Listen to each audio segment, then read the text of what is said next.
welcome to Squawking Dead. This is episode 25, and we're live. For your listening pleasure on a Saturday night. Or revulsion.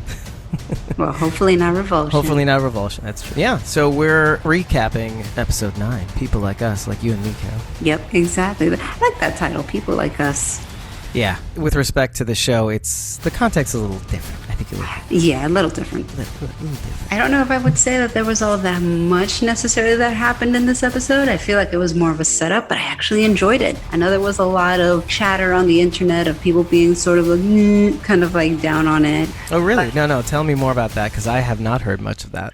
I did. I mean, I heard some people kind of say like, well, it's a lot of the same trope. We got to find this person, that sort of thing, which I get it. 100%. Has it been done before? Yes. But I still really enjoyed this episode for a variety of reasons. I didn't mind the fact that it was an episode setting up the next how many episodes of the remainder of the season. I mean, it won't go through like, the particulars and details and all of that, but I think that people were just dogging it because this is also the first episode after confirmation that Madison is dead. So I think a lot of people are sort of still on the, I can't believe you killed Madison. Oh, really? I haven't seen much of that, actually.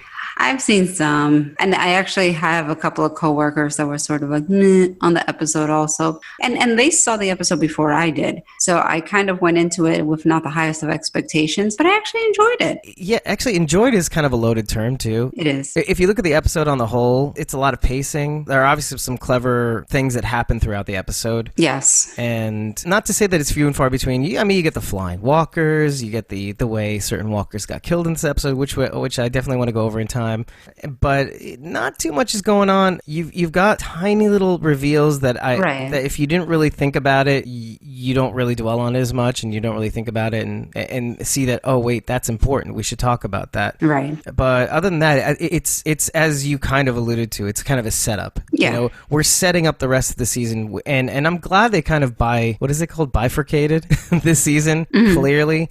Mm-hmm. Whereas okay, if you take season 8 of The Walking Dead, it's not as much of a bifurcation as it is like an arc. Right. It takes you from beginning to end, and it's the same story. But this seems like technically it's a 2-act play. Yeah. Season 4 it seems to be. Yeah, no, absolutely. I do. I think that's a very good way to describe it. Yeah. Yeah. And when the acts themselves, I mean, you got the vultures. It's like an opera. You've got the vultures. And you've got the whole before and after time jumpy arc kind of thing going on in the first act. Yeah. And in this act, it's the aftermath. And then it seems to be, it's the aftermath. It's who are you after all of the first act is said and done. And again, I know we mentioned this on episode 24, is that I just love the idea that the show recognizes that something happened here. It refuses to allow these characters to move on. Yeah. When you really think about it. And I love that because I was trying to think back to season 8, season 7, season 6 of The Walking Dead, and how in certain respects, I mean, I think also in Fear the Walking Dead, when things happen to them, it's not as if they pick up and move on right away, but you do feel that things don't linger, feelings don't linger as much. And if they do, the guy that feels them dies in the next episode or two or something. Right. Like Cliff Curtis's character, how he died. It was like, oh, his son died like only a few episodes earlier to that. Prior to that. So it's kind of like, oh, we didn't get to dwell on that. We didn't get to feel that as much. But yeah. Yeah, no, that's for sure. Completely agree. By the way, before we get into it, I want to say that I have a piece of Walking Dead universe news. Oh, yeah, good. Because I was going to bring up some things too, but go ahead. So Stephen Ogg apparently is joining a series on TNT. And that series, why, do you already know what this is? Of course I do. I have his Instagram, but go ahead. So I mean, they need to know. So he's going to be in the TNT drama Snowpiercer. Uh-huh. Now, it is a running joke among myself, my husband, my sister-in-law, and my brother-in-law, all about Snowpiercer. You can't bring up Snowpiercer among us because you'll get a collective eye rolling of everyone in the room, with the exception of my husband, who was the one that suggested we watch Snowpiercer. Oh my God, I'm that guy. Were you? But go ahead. So no, I didn't watch it, but I'm like, I remember distinctly, it was had to have been my 26th or 27th birthday. And I was like, let's just go watch a movie. And I made all my friends watch About Schmidt. Oh, God. The Jack Nicholson movie. Yes. And everybody walked out of there going, what in the F did you make me watch? Yeah. And it's your birthday and I love you, but no, why? I will never do that again. About Schmidt at least had some sort of depth to it because I saw About Schmidt. Yeah, but my friends don't. Oh, well. not to poop all over my friends, but... certain friends for certain things. Right. Yes, exactly. It is what it is. Exactly. But live and learn, 26. Yeah, exactly, especially at that age. But we were vacationing down here in Florida before we moved down here, and we were all just hanging out, and we were trying to find something on Netflix to watch, and my husband was like, oh, this movie had great reviews. Well, I don't know what reviews he found on Snowpiercer, but okay. So we were like, sure, put it on. This movie is a serious mindfuck. I don't even know. I still don't understand the premise of Snowpiercer. I don't understand. You're going to have to try because I have no idea. It sounds like a book, right? I have no idea. It's like this futuristic train in like a post-apocalyptic setting going to God knows where, man-powered by children. It's just this bizarre, it's the most bizarre piece of shit movie I've ever seen in my life. And we were angry. We were angry that he chose this movie to watch. And to this day, if you bring up Snowpiercer, we all just kind of roll our eyes and say, you are never allowed to pick the movie that we watch because that thing was horrible. And when I saw that they're doing a series, I'm like, who's watching this? Who's watching this movie? And how did this movie get this cult following that now there's an actual show dedicated to this? We're going to have to get him on at some point because he's not here to defend himself. Right now. No, I love Stephen Ogg. And I mean, Stephen Ogg is amazing. But like when I saw Snowpiercer, I was like, are we talking about the same thing? But when I saw his caption being like, all aboard, I'm like, we really are talking about the same damn movie. Like it's the same. We really are. I want your husband to retweet that and just say, hey, Carol. He doesn't know. I'm going to send it to him. Like I'm going to text him. Like I took a screenshot of like Stephen Ogg's post and I was like, because I was like, this can't be, but it is. I was like, oh my God, such a horrible movie. Oh, that's so great. I mean, I still can't tell you what it's about. And not in a good way. There are some movies that if you ask, like if somebody were to ask you, well, what's it about? Like you would have a hard time, but it doesn't necessarily mean it's bad. Like one of my favorite movies is The Big Lebowski. But if somebody were to ask me, well, what's it about?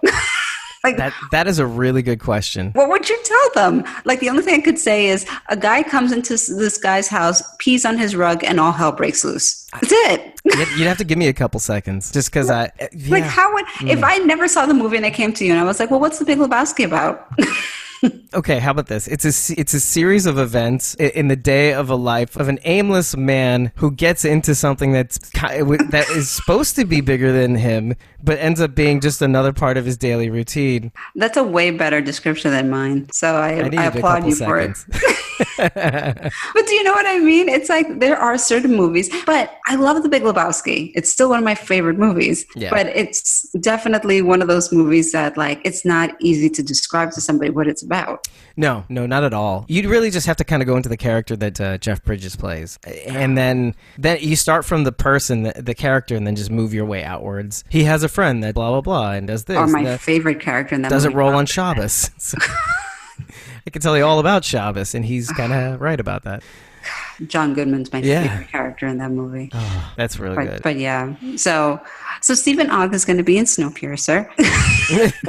All aboard. When I saw that, I was like, God damn it. Whoop, whoop. I hate that movie more than like... Children move. Let's get this train moving. I guess because it's piloted by children. Yes, or it is. Conducted, right? Is that the right word? Engineered? I don't even know. I mean, it was... I have no idea what the purpose of that movie was whatsoever. I still don't to this day, and it's been years since I've seen that movie. And I thought that that ship had sailed and it had been buried. But I think it's one of those... ship had sailed and is sunk, yeah. I think it's one of those movies that's so awful it has like a cult following. You know those movies like that they're just so bad. Like they are. Like there are certain movies. There's like movies that are I don't know, not intentionally bad, but they're so bad that they have a cult following. Like The Room. You've seen The Room? Oh, Which one was that one? You've not seen The Room. You would know just by me saying The Room, the Tommy Wiseau film from like early 2000s. Oh boy. This movie is so bad that it's like it's like hilarious. Oh God, yeah. Because it's so earnestly made by the creator and protagonist of the movie. So the protagonist is the director, is the writer, is the producer. He put millions of dollars into this film. Yeah. And he also put it in theaters by himself. And So he believed in this thing. yeah, and it was a huge bomb. It did not make money. But then people like kind of rediscovered it, and then in like internet culture, it kind of breathed a new life. So whatever it is. Whatever this success story is, it just the so bad it's good. It's like the quintessential. It's so bad it's good. And there are those movies. It's so bad it's good. I mean, I can't think of many off the top of my head, but this doesn't sound like one of them. It was not good. I mean, it was just awful. Like there's no redeeming quality. It wasn't even funny. Oh no, it was not funny. It was not funny. The joke was that Eddie made you go. No, thank God it was on Netflix. Oh, thank God, yeah. Yeah, no, if we paid money for this thing, we would have been livid. We would have been like, I think this is grounds for divorce. We would have like lost and I get custody. Because automatically. I'm going to text the screenshot to my sister-in-law, Eddie, and my brother-in-law and show them this. And I'm going to highlight Snowpiercer in that caption. It's a shame they're not in the live chat right now. And they're going to shudder. Shudder. Right, they're going to use emojis to display their PTSD over this movie. Yeah, because I'm sure or like use GIFs, right? Yeah, because they forgot probably that this thing ever existed, and it's like, oh no, it's been resurrected. Yeah. Speaking of resurrected. On that note, we're resurrecting the dead, the living, and we're also resurrecting this thread. yes, we're getting the train back on that track. No pun intended. All right, so let's start the show from the top. I love how amused with ourselves we can be, and we're live. So how about that? There we go. I'm giving you all the middle finger, as if this whole conversation wasn't giving everybody the middle finger. You can't see me, but there's two of them up. Yeah, it's good. It's good. Okay. So the one thing that I want to kind of just cover and just bury, yes, kind of like Snowpiercer, is the beginning scene is pretty cool. There's like this one-shot pan effect, of the sign moving and you see the walkers eating the horse. And my mind, when I was doing the second watch and starting to write notes, my mind immediately wandered to the conversation that we had about Rick in the first season of Horse. Yeah. Him not being on it, but then Kari Payton and Tom Payne are sharing that horse basically, apparently. And then I was just kind of like, okay, who cares? And then oh my God, they're eating a horse. And then I see like them eating the horse. I'm like, is this a direct FU to The Walking Dead? Who cares about the horse? I know. It could be. So in essence, that is the first season horse, and the walkers are eating it. That's all I have to say about that. I was just kind of like thinking about the fact that I wonder what the mass is on like some of these like walkers, because I mean, you do start to see some of them kind of get blown away, by the winds. And I thought to myself, I'm like, well, if you're in hurricane conditions, I mean, I guess it depends on the level of the hurricane that it is. Somewhere in the episode, Althea says it's 100-mile-an-hour winds, right? Now, I would say that it's probably enough to toss at least a normal human around, right? Yeah. Like at least tumble around, not like blow away, right? Right. Am I wrong? I don't know. I would think so, because I wonder, like, wait, we're live. We can do this. Now. I'm going to look up and see what category hurricane that is. Oh my God. It would only take like 45 miles an hour to start blowing people away. Oh, wow. For a person who weighs 100 pounds, it would take a speed of 40 to 45 miles an hour. Wow. So 100-mile-an-hour winds. There you go. So if you're like nearing 200 miles, I guess there's a like a physics experiment here. Yeah. No, but I'm assuming a walker's at like about 100 pounds, right? Right, because they're emaciated. Oh my God. So they could blow away, right? Yeah, they could, based on that. I mean, I'm seeing that a hurricane that's 100-mile-an-hour winds, it's like a category 2 hurricane. That's crazy. Hey, they got the physics right. I knew they were talking about that too. They're like, what would it take? What would it take to blow a walker away? So crazy. Very interesting, though. This is good to know. Yeah, so I'm glad they just opened with that. Another thing I noticed in the beginning was that they're using the cool little intros. They're still using the intros for this entire season, the little montages. They are. They're cool, but at the same time, I gotta say, I'm a sucker for consistent, like, kind of theme music. You know what I mean? Oh, I love the music. Do you like the tunes from this season? The intro? The intro with like for the new intros, it's fine, but I think think it's unexpected for a show that's like post-apocalyptic horror. You know, it's has almost like a westerny twang to it. You know, it's which is fine, but it's very very different than the gothic-y kind of Bear McCreary intro as The Walking Dead. But it's definitely different than, well, see, that's the thing. You remember the first 3 seasons, they were still using that. Right. And they were from LA, so I guess that kind of makes more sense, right? But then as they moved on.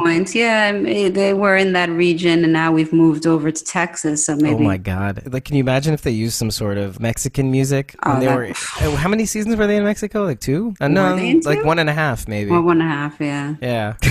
I can't even imagine. No, I think people would have an issue with that. The optics on this aren't really great. We just spoke to Cardi B. I don't know. Oh my gosh. Her comment was, yeah, this stupid. Side note, Eddie can't stand her. He's like, I can't stand listening to her talk. I'm like, well, sorry. But that is her authentic self. God make me with a mouth. Yeah. To talk. Yeah, that's about right. I feel like that's something she would say. It is. It God sounds made something. me with a mouth to talk. That sounds like almost something word for word she would say. Dude, I don't know anything about her, but from the few snippets of her, I kind of get it. Yeah, I mean, then she does those little sound effects every now and again. Yeah, she's very what's the word? Oh, I can't wait for this.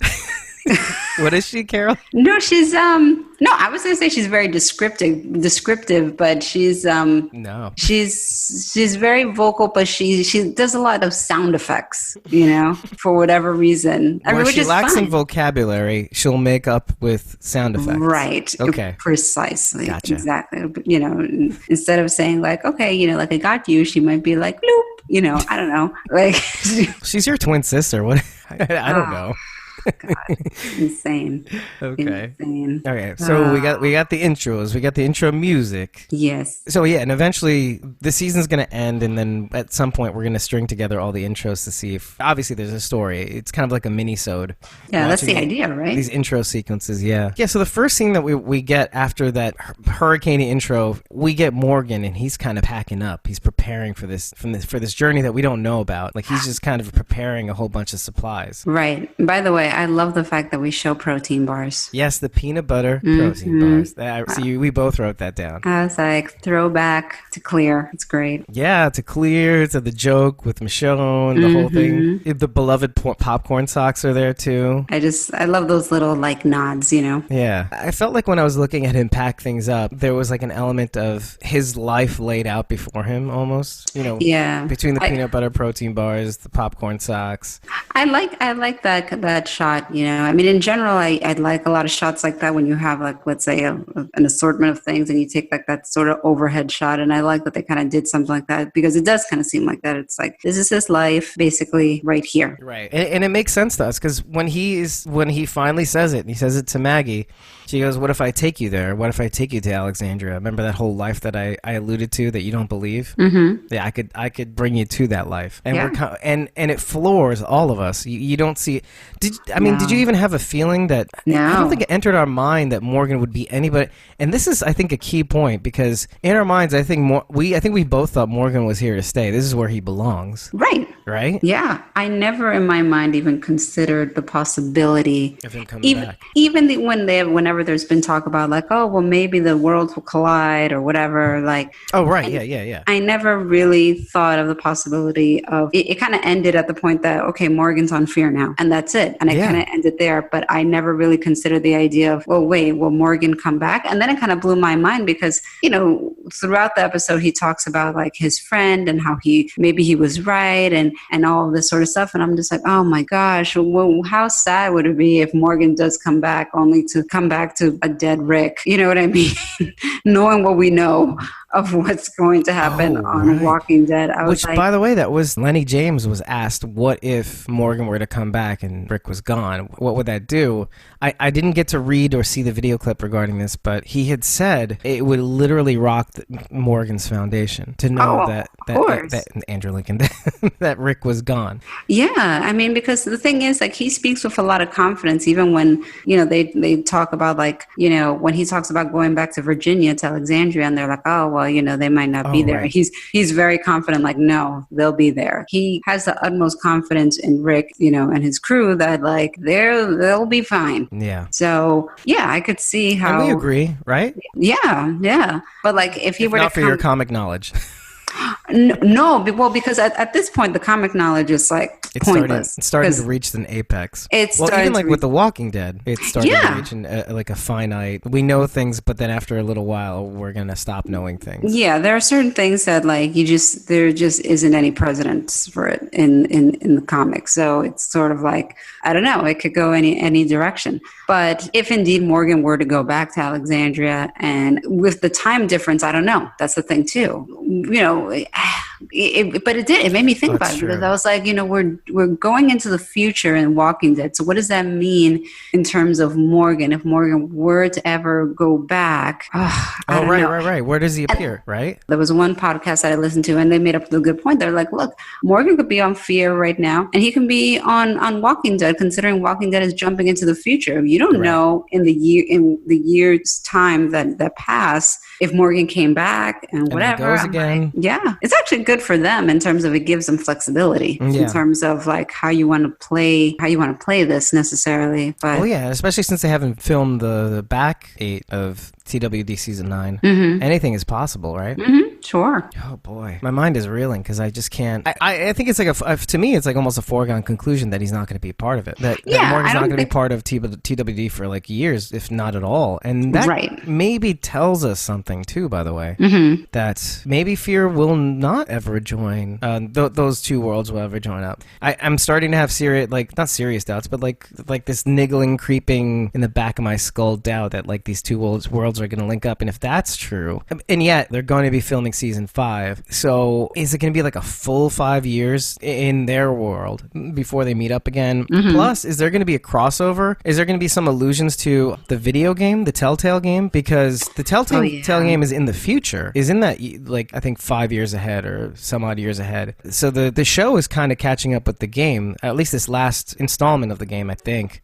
So because the main character, I think in that game, the protagonist, she grows up throughout each of the iterations of the game. So they're kind of far in the video games. So there's like a time, I wouldn't say there's a timeline issue, but there's concerns, timeline concerns. It's mind-boggling. Yeah, so it's up to them to decide whether or not they're going to care about those things. I mean, obviously they're gonna want to care about Fear and The Walking Dead. I don't know about Telltale, but I don't know. But it is the last season of the game, so knowing that there's not going to be any more of the game could give them a, it's kind of like, well, we won't have to worry about the future of the game because it's over. But now we can fit it in somewhere. I don't know. It's just a thought. I've never played the game, but it would be cool if they cast a live action version of that character. And I was always wondering about, and I know I'm moving in and out of different topics and tangents, but there was this one character that they had on Telltale? No, on Fear the Walking Dead. They had that one character. She was the one that was in the plane crash. Okay. You know how they have those little mini-sodes in the commercials? Yeah. During season 1, I think it was, or 2? I think it was season 1. They had scenes from an airplane of like one of the passengers being the first one getting sick and turning. And the plane ends up crashing. And it crashes with this one girl, I think she's Asian, and this other guy who's badly like sunburned and injured and stuff like that. And they're on a life raft. And eventually the mini-sode character meets up with them on the boat. So I think it is season 2. And they take them on, and they're like, we don't trust this guy, and they leave him on the boat, and he's exposure, and he's a blanket on him. But eventually they cut her loose with the dinghy, and they don't let her on the boat. This is how mistrustful they are of people, because they encountered some people, and Henry killed somebody, and it's the whole thing. But like, I wonder about these. She's kind of like almost like a Heath character. I mean, not as close to the gang. I mean, she kind of has a bone to pick with them. But I wonder what happens with her, because I don't know. I kind of like the character, and I kind of like that she could have been on the show. I think she was even on Talking Dead too, by the way. Oh, okay. Yeah, this is how like they kind of built her up, and then I guess they didn't use her again. So I don't know. Just thinking out loud. There are like tons. There are some loose threads in Fear the Walking Dead, and that's definitely one of them. So. Well, yeah, I think that there's definitely a lot of threads too. I mean, even a lot of people say like, well, what happened to this character or this character, Oh yeah, like Taka. Yeah. Right. Yeah, It pretty makes me much. wonder if he'll show up again. Yeah, because we talked a big game about Taka, and like he has not shown, and Yeah. I don't think he will, because it seems like there was a huge time like a year and a half time discrepancy between the time they left Brokejaw, the dam, and then finally made it to the diamond and all that stuff. And even then they were playing with time too, like a couple months between. Oh no, a year. So maybe it was a year and a half, 2 years and a half, something like that. Mm-hmm. So Taka's not been in the picture for a long time. If he was Yeah. going to show up, he was going to show up in the beginning. Yeah, you would think, right? Yeah, the beginning of season 4. Right. Yeah, that coffee with tequila really does a number on my thought process. Oh, did you? You had coffee? I had coffee with, it's kind of like a Bailey's with tequila instead of whiskey. Ah, okay. And now I'm on a dinghy right now because I need water in supply. Oh my God. Are you like alert though? Like, do you feel, because I find that tea does that for me. I'm hot right now. I have to like, Really? I have to literally like reach back to the AC that's in this room and turn it on, or like lower Oh the my thermostat. God. But That is so. But I'm hanging in there. I do it for you guys. I do it for the 2 watchers listening right now. See, there you go. And for me, Amy 3. Of Well, I mean, listen. course I do. I'm giving the middle finger to our 2 watchers just for you. I don't do this for the rest of the world. I do this for us. This is know. like purging. This is like therapy. My husband's grateful to you, because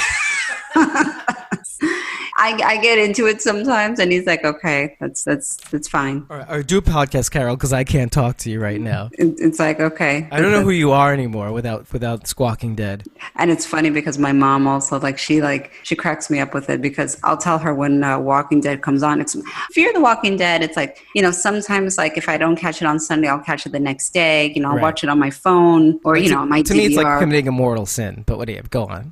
Okay. So I'm just being transparent here. No, okay. But when Walking Dead is on, it's like, no, I go to my bedroom and I'm like, the door gets locked and I was need. gonna joke about that, but damn, okay. No, I do. And I ask Candles my are mom. lit, right? I asked my mom, because she takes care of the kids. I'm like, I need 2 hours, just 2 hours by myself so I can watch this and pay attention to what goes on. And my mom always calls it the monster show. She's like, is that your monster show? I'm like, yeah, it's my monster show. Yeah, it's a monster show. So what's your favorite Yankee candle?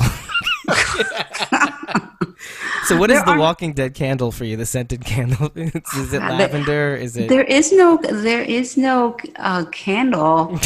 It's funny. Like I just basically make myself comfortable. I have a snack. I have like Lionel Richie comes on. some tea. Hello. Like I get myself comfortable. I'm like, okay, I can watch this. No, because you have to pay attention. It's not one of those like BS shows that you could just have in the background. That's like my daytime television. Oh, yeah. Yeah, for sure. The moments that I regret the most are when, and this is why I don't like, I like watching the first watch without taking any notes, because it's kind of like I want to be there. I want to be present watching the show. And then later on, of course, I'll watch it again to be more technical. And I'll make notes in my head of, oh, that's Right. important. That's important. Oh, that's interesting. But even with Fear the Walking Dead, I mean, that's where I'm at with the show, at least with this season. There's a little bit more meat to this season. There's some things to watch out for. Yeah.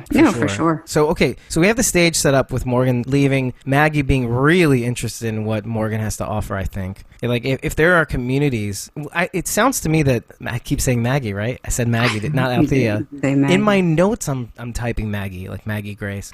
I know. It's so hard gonna not throw to. you off. I know. So Althea can't resist this, and to me it seems as though Althea, like out there at least in the Southwest maybe, is a lot rougher. You're talking about land masses that are more sparse. There's a lot less people in terms of population maybe, and it seems like she's not had a really good time meeting groups of individuals. She kind of just meets bits of individuals along the way, not really Right. whole communities. Right. So I think to Althea, this kind of opportunity is kind of like a once in, or at least like the first of many. And can you imagine her meeting up with Eugene? Oh my God. Like, holy crap, I filmed you. Oh, how'd you get here? I know. Oh my gosh. Can you? That would be amazing. Right? There you That go. would absolutely be amazing. I would love to see that. Yeah. But, having that happen means that Morgan does leave John Dory. And these are the things that are going through your head. Because, again, going back to the beginning, did you imagine that Morgan would be, first of all, this quickly thinking about going back to Alexandria? No. And the reason is because of his best friend, John Dory. purgatory now. Yeah. And his friendship there, his kind of affinity for Alicia, and I think recognizing that something inside him, and we're going to talk about this in this episode, is that Alicia is showing signs of being a Morgan, and we can talk about this now. Actually, Alicia has lost her mother and has lost her brother. Morgan had lost his wife first, then his child. He loses people, then he loses himself. Yes. Alicia's just lost the people. She went on a vengeance quest. She stopped the vengeance because Morgan really stepped in, kind of like Rick Grimes stepped in the first time at least, and that didn't quite work out until he met Eastman and the whole thing, and then came back, and it's still kind of not great.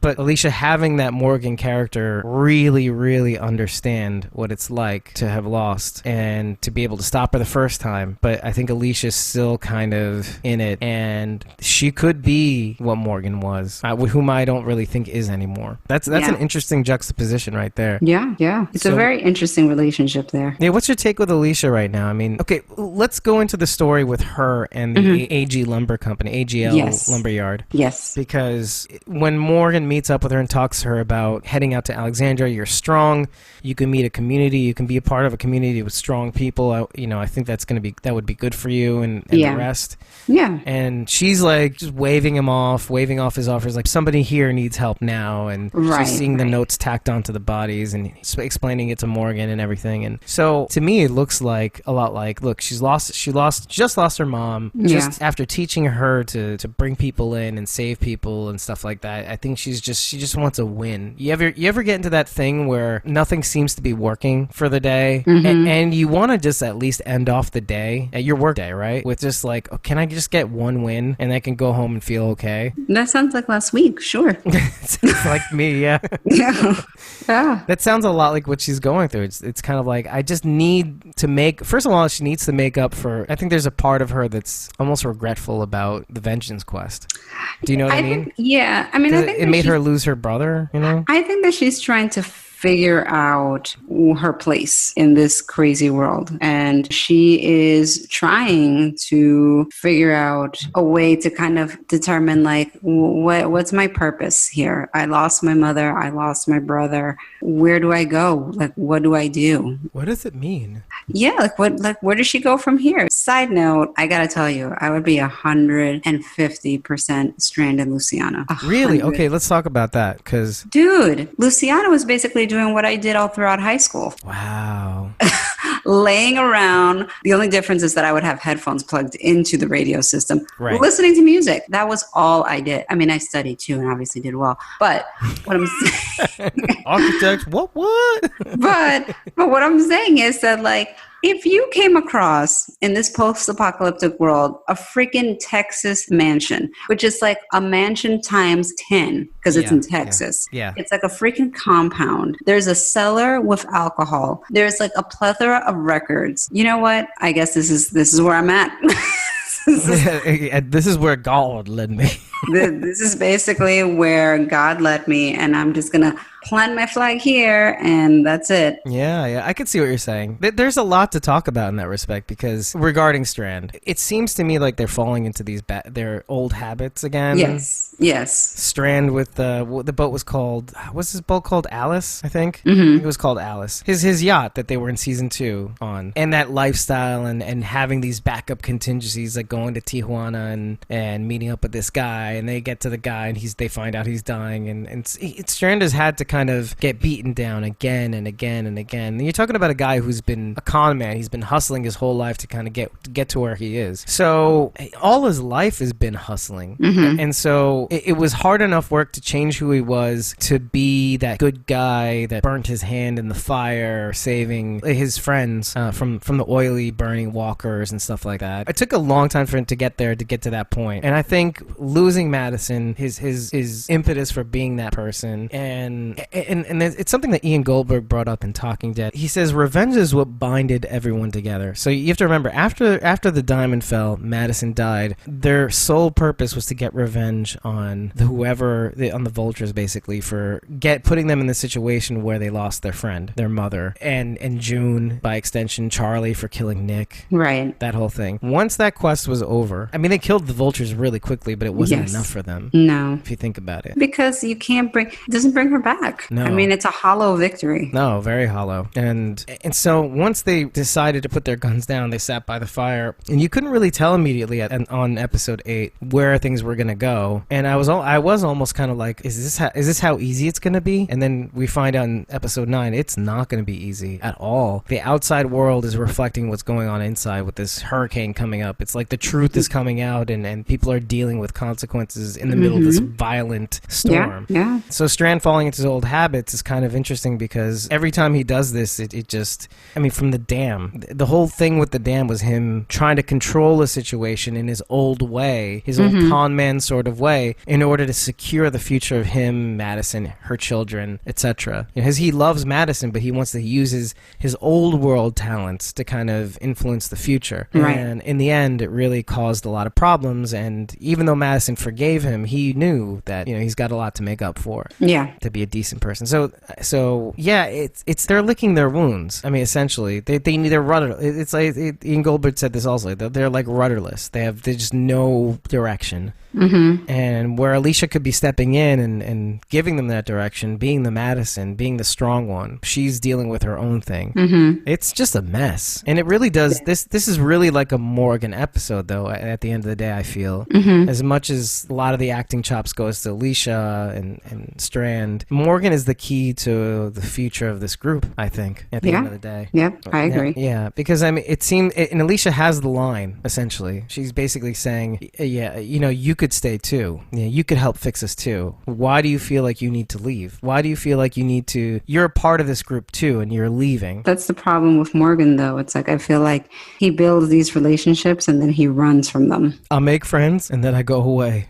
Yeah, pretty much. Oh man. Yeah. Alicia's right though, right? You can't just pull in your old habits. Everybody's pulling in their old habits, where actually Ian Goldberg says this again, and this is very interesting. He says regarding Morgan's departure, Ian Goldberg says it's not just about looking Rick in the eye and there's something bigger going on for Morgan in terms of him leaving. It's not about going back to Alexandria and making it up to her, looking Rick in the eye and saying you were right about. There's something else. I think and if you had to guess what that was, what thoughts do you have on that subject? To us, it might not seem that obvious that it may be more than just him going back to see Rick and say you're right. Do you think that there's something going on with this group that may be making him want to go away from it? I think in general, when he starts building attachments, he naturally wants to kind of isolate himself and run away.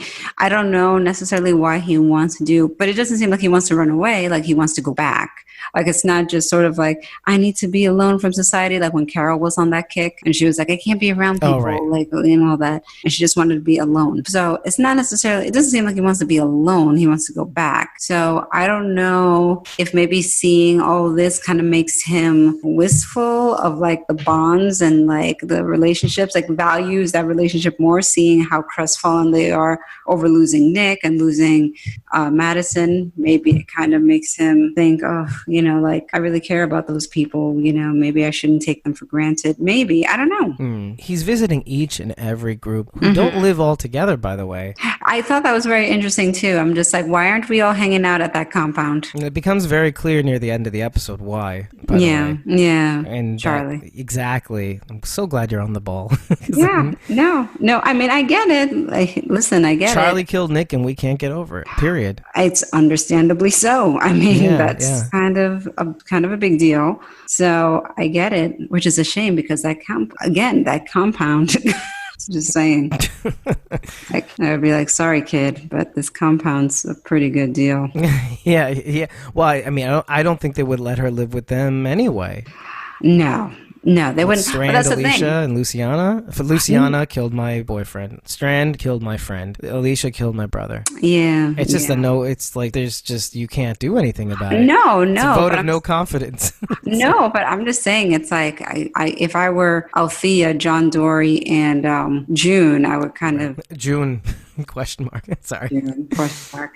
I would be seriously wondering, like, man, we're living in a bus because of this kid, and these guys are living high off the hog. I mean, I don't know. Just saying. That's an interesting question. Like, do you think that June and John Dory are resentful to Charlie in any way? No, I don't think they are at all. I would be, but I don't see like,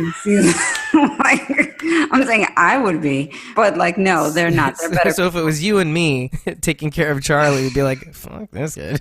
Yeah, I would be like, really, really? So we're gonna live in this bus because there's a freaking mansion down the road. Like, must be down the road because Morgan just walked on over there. Yeah. And John Dory walked on over there and knocked on the door. Yeah. I mean, I think it's clear to me that they don't want to live too far from each other. I think they want to know where each other is just in case. Right. And John Dory, I mean, look, even with his injuries, he is a little bit more mobile after like a month or so. Mm-hmm. Kind of that is kind of funny. Okay, I didn't think of this until now, but do you remember how June, or rather Laura at the time, washed up near his cabin and she was the one that was injured? Yes. I don't know how I didn't think of like him being the injured one. Him and she taking care of him.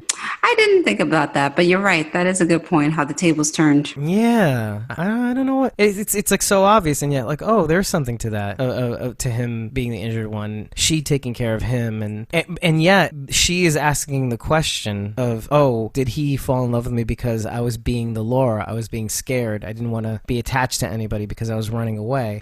But I like Althea's answer very well, which is that like you've been tending to him like day in and day out. It's like, and that is the person that he loves. And that is that was perfect answer. Yeah, shouldn't that be enough? You know, yesterday is yesterday, today's today, and God knows there'll be a tomorrow. Yeah. And I think that really that brings June back to earth too. Mm-hmm. With all the things that are going on in the apocalypse, I mean, clearly these people are really, really, really capable. And they're so super capable that they're thinking about things that are that you would normally not think about in the apocalypse. Right. Except for maybe Alicia, none of these people are thinking about the day-to-day survival. No. Strand's drinking, Luciana's this, John Dory's trying to heal. June, on the other hand, and June is thinking about who am I with this love relationship, and they're doing the basics and they're not really thinking about the survival, but it's just this weird thing where like, who thinks about love during the apocalypse?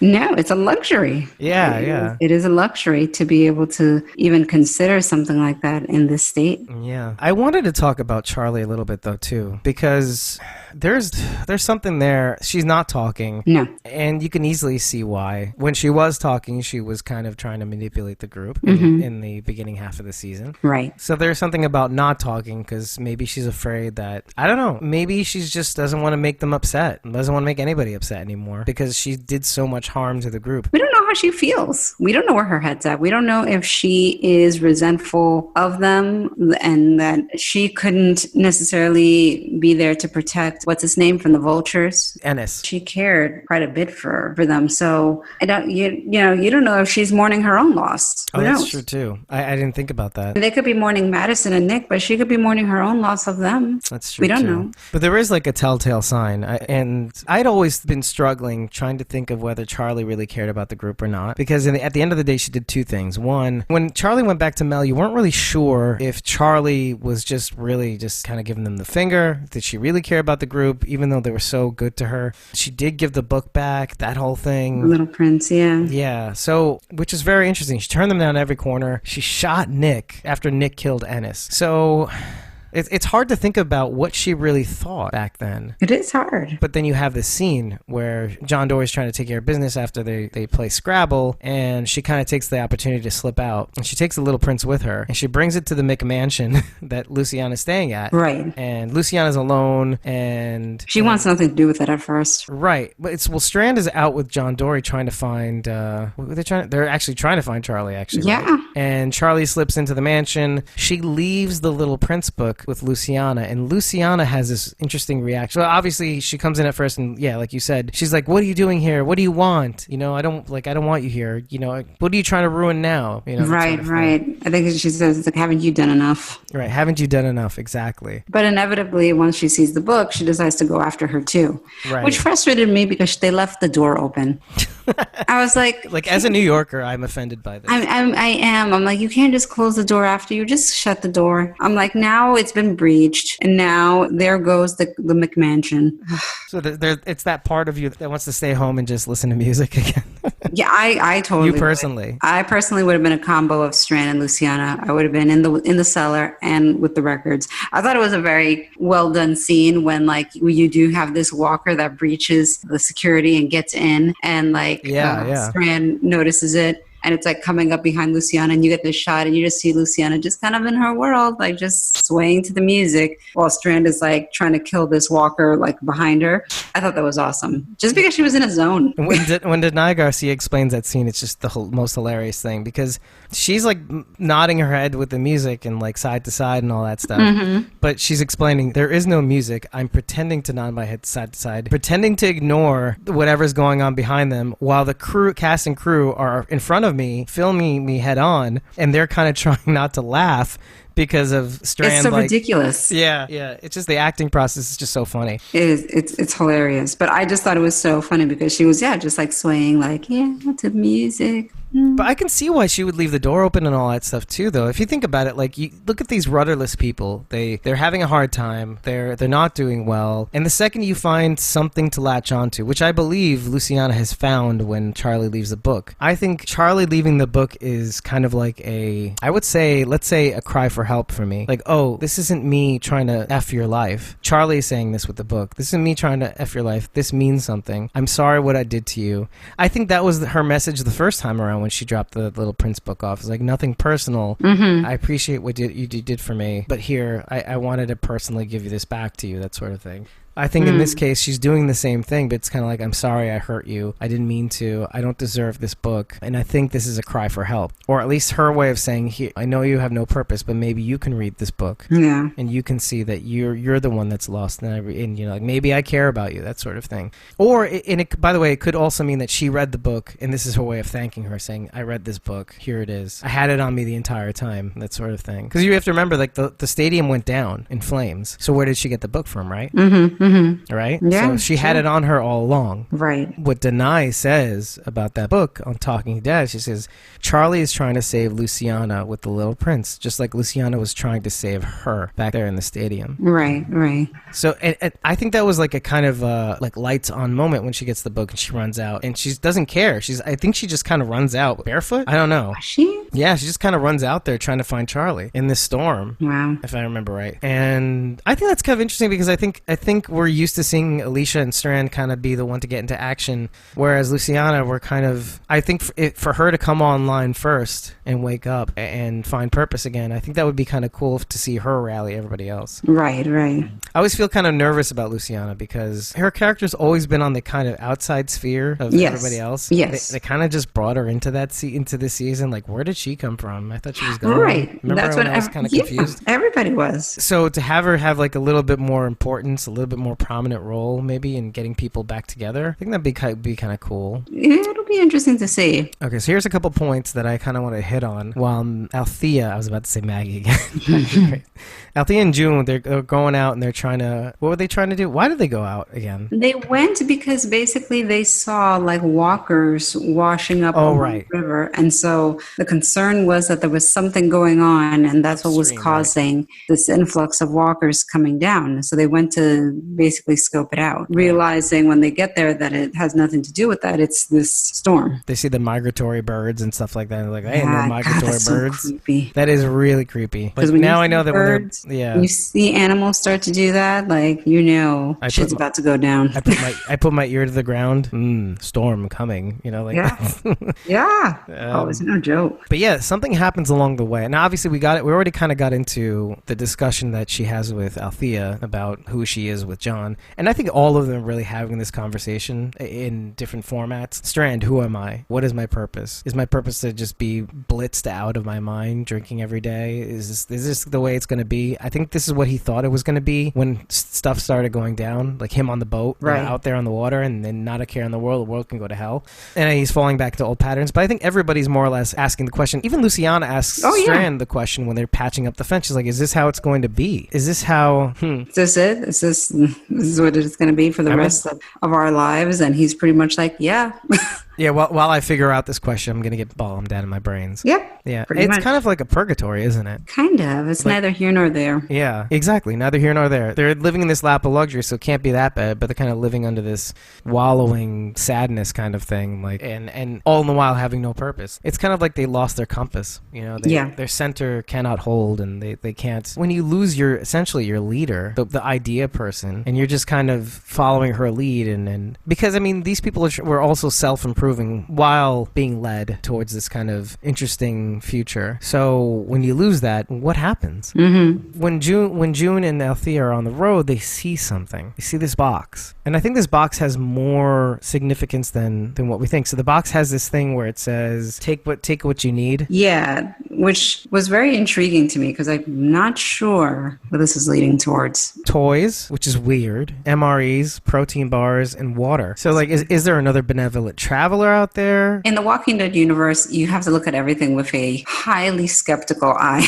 Exactly. And that's kind of what I'm saying. Like, I don't think this is something we should keep our eye off of. No. And we do know that there are new characters coming about, and are these characters benevolent, or are they people like us, quote unquote? Right.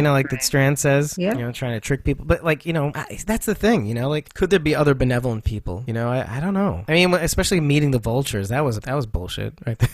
Well, I mean, that's the thing, and that's where they're coming from. They're kind of feeling like, look at what we encountered with the vultures, and it doesn't give them much confidence in terms of other groups, or like Alexandria when Morgan was trying to sell that to them. Oh yeah. Oh man. Good luck, Morgan. Yeah, good luck with that. No guns. What? Oh. I think this is kind of like one of those teasers of like what's to come. I do think it has something to do with these new characters. I don't know what their angle is just yet. Yeah. You do see in the teasers that one of the dudes, the dude in the wheelchair, has a shotgun like at Morgan's head. He says, "Can you lower that?" He goes, "Sure thing," and he just lowers it to his gut. So I'm kind of intrigued by. I know there's at least two main characters and another third character that are coming in. But so yeah, I think it's important to keep an eye on. Also, by the way, when Alicia and Morgan get to the lumber yard and they find out the guy is gone, she freaks out and she's kind of feeling failure. But before that, I love that scene where Morgan and her devise this plan to drop all the lumber on the crane on all those walkers. That was awesome. A nice little clever way. It was like dispatch them. It was like something out of a cartoon, like Super Mario Brothers. Yes. How do we get all these Goombas flattened? Yeah, it's like, let's just like lead them here and then bloop, just flatten them. And that's Morgan's plan, by the way. He's like, I got a plan. I learned this from Super Mario Brothers. Yeah, he did it. I mean, yeah, that was pretty awesome. Boop, boop, boop, boop, boop, boop, boop. It was pretty impressive. I was like, yeah, pretty cool. Yeah. I like clever walker kills. It's just something to look forward to. Stylistic walker kills are definitely. That's the whole reason on Talking Dead they have their like in memoriam area just to kind of cover all the cool walker kills and human kills. And human kills also. Yes. Yeah. I think we're gonna see more walkers in the wind next week. I think. Oh yeah. It sounds like so. Right. I think so. Yeah. I think for sure. Yeah. So that's something to look forward to. And then also, like as we discussed last week, was we're gonna add. There's fun to have during the storm, but there's also gonna be fun after the storm. So there's gonna be a flood. I mean, the part of the teasers next week they talk about Alicia does run into Charlie in this place she's trying to take shelter in, his house. I feel like it's one of those almost, I'm not gonna say Twilight Zone episodes, but it's kind of like a Hitchcock Presents episode where she's going mad just after this episode with the guy she couldn't save, and it's kind of like, what are you doing here? Are you here to get me? Are you here to kill me? He's like the talking Tina doll, except Charlie is neither a doll nor does she talk. Yes. So yeah, so I don't know. Is it coincidental that they end up in the same house? Is she imagining Charlie in the house? That's really weird. Yeah. I hear you. I don't know. So I cannot wait for that, because I was a huge Twilight Zone watcher. I loved Hitchcock Presents. I love I'm a Twilight Zone fan, these mini episode sci-fi kind of shows, these fantasy, horror, suspense kind of thriller episodes, but like psychological terror kind of thing. Yeah, no, 100%. And I like that they've kind of figured out a way to do that on this show. Like, they think of everything. Oh yeah. There's thought. Yeah. Talking about Alicia just for a second, though, and I do want to go back to Charlie for a second, but Alicia, there's something about her also falling into bad habits. Like, after she realized she failed with this guy trying to save him, like he ran out of food or something, come quickly, and then he couldn't manage to tack that note on. Right. And it's something about her falling into bad habits too, because after she finished with Broke Jaw Ranch, I think it was, she wanted to be on her own. She's like, screw Nick. If Nick can go off on his own, I can go off on my own. Madison kind of gives her a weird blessing. She's like, I have to learn to stop being me, Madison, she says. It's kind of like, I have to stop trying to protect my children and sort of like, I have to let you do what you want, what your own thing and stuff. But yeah, she went off on her own then. She's going off on her own now against Morgan's kind of best advice, that sort of thing, in the middle of this violent storm. So she's kind of falling back to old habits. Like, I don't need anybody. Meanwhile, I think it's kind of like, what's the point if I can't help save this guy? She's like, I can't. How am I supposed to save Strand and Luciana? Like, how am I supposed to pull them all together? Right. So I don't know. It's and then Morgan is threatening to leave, and it's kind of like, maybe Alicia is right about Morgan. Like, why are you running away from us? What is it that you're afraid of? Right. And that's it's kind of going back to the question I asked, which is, is him going back to Alexandria really about confronting Rick and saying, hey, I'm sorry, you're right. You were absolutely right, and I did need you, and I did need to be a part of the world. You could hide, but you can't run. Or I think that's what he said. Yeah, I think that's what he said. Yeah, it's complicated. Yeah, I am interested to see, because I think Morgan is going to be the key again to bringing these guys back, taking them to the next level. But if you saw the mid-season teaser before this episode aired, you do see that scene where and I forgot to bring up something that I saw in the teaser of last time, but yeah, you do see a scene of him saying, with him having the words on his forehead, I lose people, I lose myself. Yes. So that's interesting. So it seems as though, first of all, it feels like he stays, maybe. Or maybe he does start to make his way back to Alexandria. I don't know. And then maybe he starts to feel crazy a little bit. He has a tendency to start going a little crazy. But it's always something that happens, though. Yeah, something that triggers it. Yeah. So I wonder who they lose, maybe? I don't know. I hope not John Dory. Oh, wow. That would be interesting. That would trigger it for him. You know how we can find out is, I mean, let's put it this way. Instagram. Yeah. Who's currently doing a lot of work right now? I mean, they're done filming though anyway, so that really doesn't mean much. Right. But I was gonna say, Garrett Dillahunt seems to be planet hopping right now. Yeah. He's kind of going around the world right now.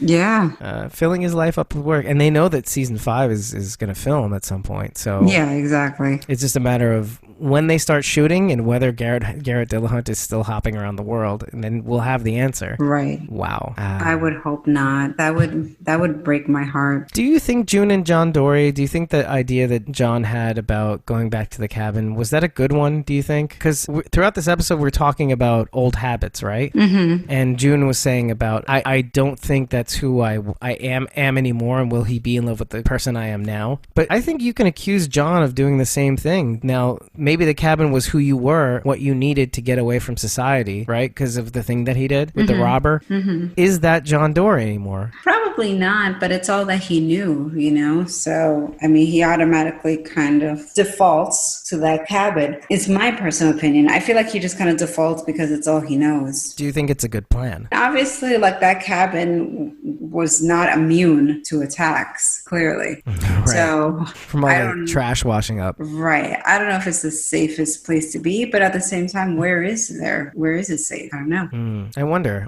if it's a good plan. I think they really should just stick together and stay near each other. Yeah, definitely. Like, with all the issues that they have with each other, they're kind of all they have, really. I mean, as much as they don't want to let Charlie be in the same McMansion, like, right. Okay, at least be nearby. Right. And maybe that was her mistake. I mean, maybe Mel was right about big communities and stuff like that. And also, that kind of does spill over to The Walking Dead, by the way. Maybe having these big communities is a bad idea. Maybe it's not about that. Maybe it should be just these little patches of little tinier communities. Because Daryl says that, by the way. Yeah, Daryl. Do you remember? Yeah, he does. He says that, this doesn't feel right. Like this big kind of like multiple groups kind of, he preferred it when it was just a small group of them on the road. Yeah, exactly. So that's interesting too, huh? Yeah, no, maybe they're right. Maybe Mel is right. Maybe this is what happens to big communities. Maybe you got to spread out a little bit. Yeah.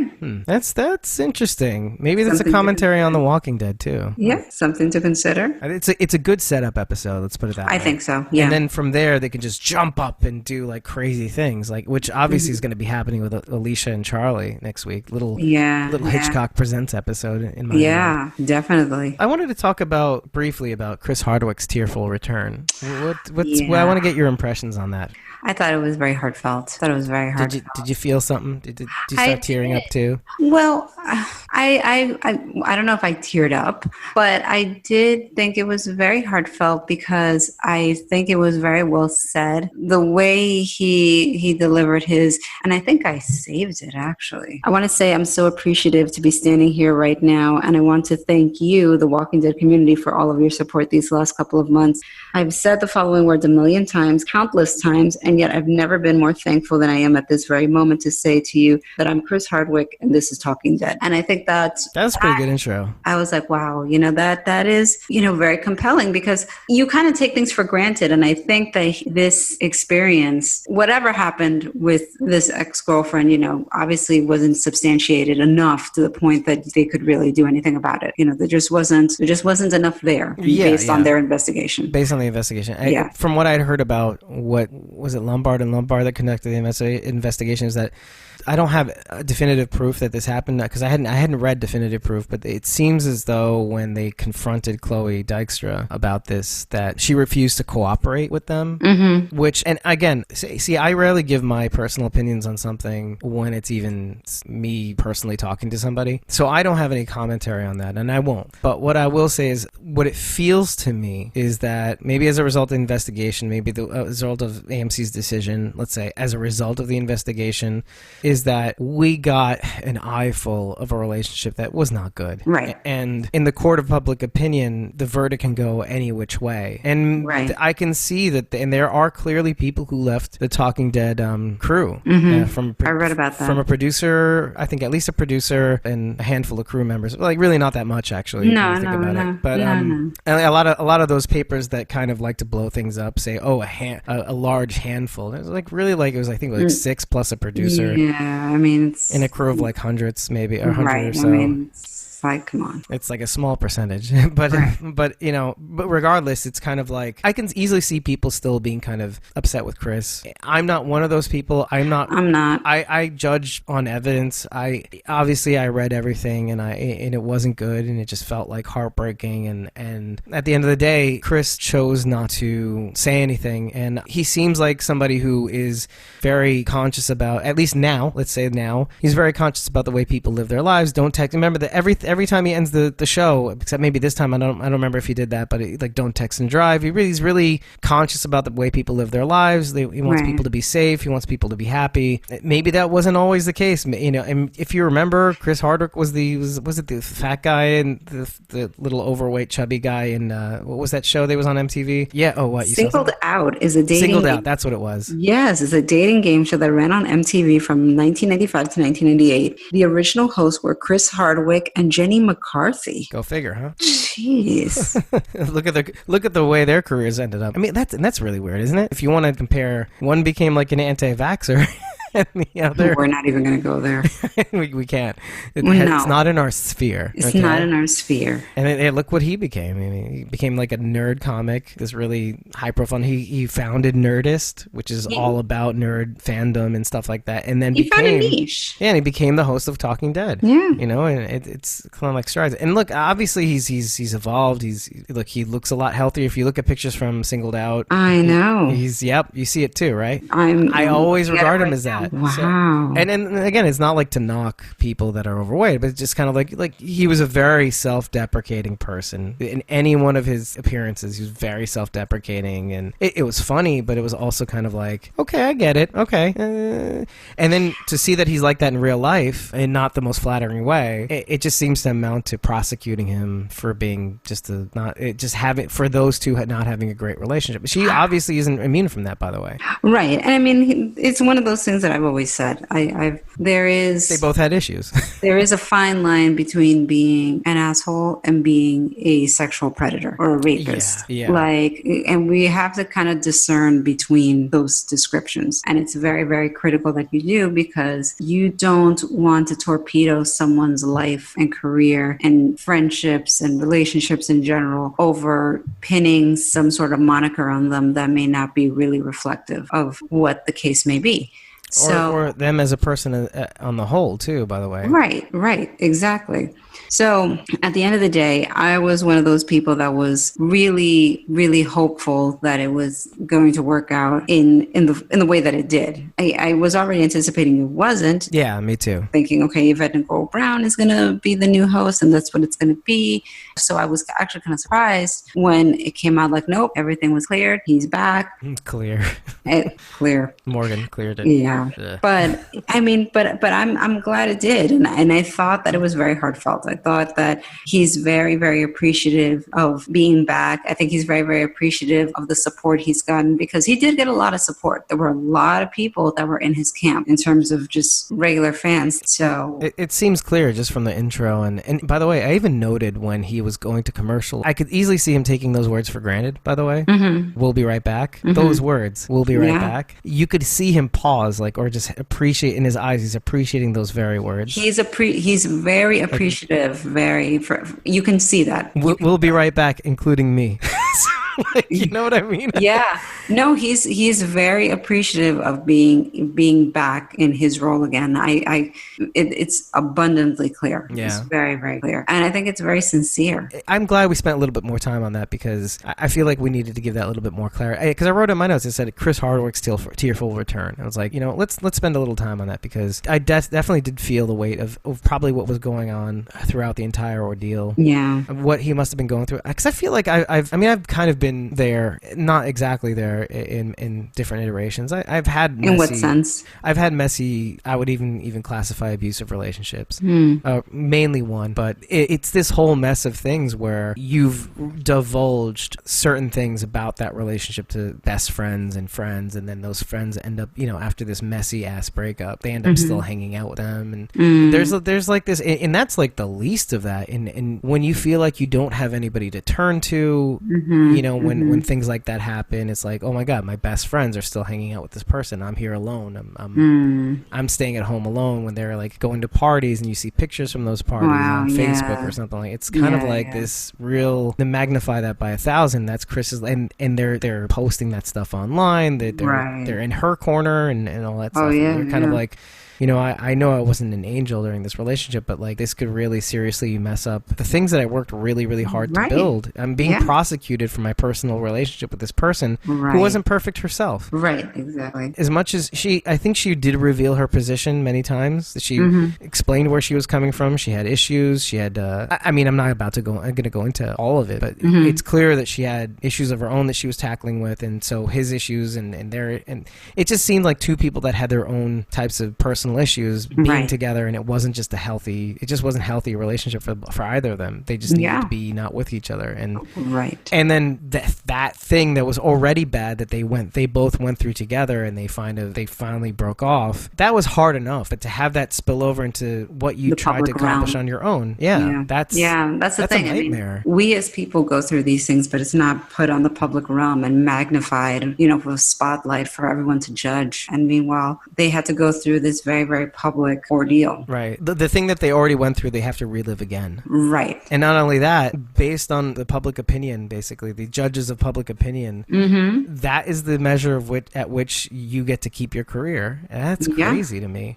It is. Judges, but it's not lest you be judged, right? Ooh. Yeah. And it's tough to talk about, because obviously you and me, we both care about we don't want people to be harassed. We don't want people to be No. psychologically tortured and whatnot. And you more than I know the day-to-day of women, what they have to go through. And it's hard enough. Yeah. But it's worse when the issue kind of gets sidetracked a little bit too. Right, You right. know, when it's kind of like what you were talking about the other week. Okay. You were talking about how there are just some things that I can't, having kids spin my wheels on, Right. This kind of doesn't this isn't really contributing to the overall cause. This is really taking away from it, right? No, exactly. In some ways. I mean, it's a good conversation to have, but it's a not cautionary enough, tale. I mean, you can use it as a cautionary tale of saying, like, this is an example of what is not part of this cause. This is a bad relationship, is what it was. And that sucks. But it's one of those things that I've always kind of had a real issue sometimes with the... Because you kind of adore celebrities too, right? You follow them and you get involved, sort of, right? Yeah, I mean, I follow, certain ones. Right. But my issue is more like I've met women who, to me, are the worst examples of people who like to call themselves a feminist. I see what you're saying. Because they lump all men as one and the same, as just evil, and they're just this and whatever. And I think it's very ignorant and one-dimensional for whatever, because it's like, I don't want men thinking, oh, all women are that. There are many categories that are like, well, most women do this. It's like, but I may not necessarily fall in those categories, and that's fine. There's exceptions to everything. So I don't think that you can do that. And that's why in this case of the Me Too movement and sexual harassment and all of that, we have to really kind of look at the situations and understand the differences. It's not all one and the same. Like, I can look at Chris Hardwick's situation and say, okay, this is very likely could have been just two damaged souls and troubled people in a relationship that just was completely toxic, Right. And that's horrible, but that doesn't constitute a breaking of the law. And that does not merit for this man to lose his livelihood and his career that he's built because he was a shitty boyfriend. It doesn't make any sense. Now, if there was an instance of rape or things like that, absolutely. Then you're in another realm, which is a different story. Well, yeah, even in this conversation, even in this realm, there are some people who will equate the worst part about all this is that Chris chose not to tell his side of the story. Mm-hmm. Honestly, I have feelings about it. I would say that on a purely emotionless level, that is a smart move to take because, to be honest, and I think there's two sides of that. One is that I think there is a part of him that regrets some of the things that he did in that relationship, right? And so he feels like, you know what, nothing I say is going to change the wrong that I was making, the wrong choices I was making during that relationship, right? Yeah. But number two is that my impression of Chris Hardwick is that he is a feminist. Mm-hmm. Yeah. In I don't know, maybe let's say the classical sense of the word, right? That he does believe that there's harassment is there, that there is some sort of bias. There's a generalized bias when it comes to women, let's say in the workplace, when they're women in the street, women in conversation. That there is something like that, and then we need to focus on maybe if we see things like that, or keep our eyes open to kind of adjust our dials and maybe behavior in some ways to kind of reverse that or level the playing field, things like that. You know what I mean? Right. So I do sense that he is that. So I think part of doing that is to allow and maybe part of the Me Too movement was to let's listen first, let's try to understand, and maybe converse about it and see how we can do better. And so I think the tack that he was taking on that side of the coin is that, you know what, let's just let her say what she needs to say. But then when the hammer started dropping, it's kind of like, do I let this still continue? I was like, you know what, yeah, I'm going to stick to that principle. Don't engage because honestly, it doesn't help. It's not going to. I will accept my fate as a result of this. And it's kind of like, okay, he's falling on his sword. That's interesting. Mm-hmm. Yeah. From everything that I read, I saw no desire on his part to challenge it. I think he was kind of, you know what, let's at least do some sort of investigation. I'm open to that. I will talk to whoever I need to talk to. AMC gave him a chance. And to be honest, we both were on the same page. We both thought, okay, this isn't going to go well, blah, blah, blah. I mean, this usually doesn't go well when there's an investigation of some kind. It's kind of like, well, yeah, goodbye. So, Yeah. but to see that it didn't, and he was fully cooperative and all that stuff, I thought that's pretty interesting that he resigned himself. So I think it was a good approach. I think it was the right way to handle it. I think he handled it appropriately. yeah, I think so. Like professionally, he handled it, I think, very well, and even as like from the feminist perspective, let's say, I think he handled that in that respect too. I think he held to his new principles. I guess if you want to compare it to the episode that we watched, I think he's refusing to fall back on his old ways. Yeah. So that's kind of poignant in some respects. Like he's embracing the Madison way of charity and letting people in and saving people, and he's kind of just letting things come what may, and in this instance it was the right choice to make, and he was fully cooperative, and he had what to lose, but he's kind of like, if I lose it in the name of doing the right thing, at least, I complied, I had faith in the system, and I fully expecting to lose that position, the thing that he worked for and perfected. Like, if that's how it's going to be, that's how it's going to be. So to be vindicated like that, though, man, wow. No, I was very happy for him. I was sincerely very happy for him. But this isn't the hashtag Me Too channel. This is Squawking Dead.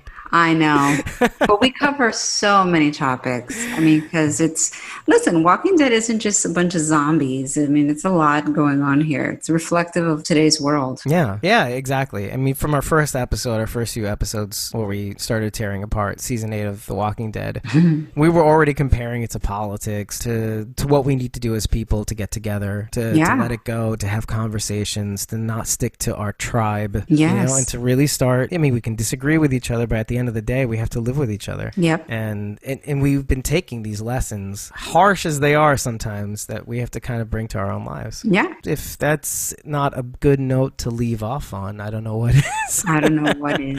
I think that's very fitting.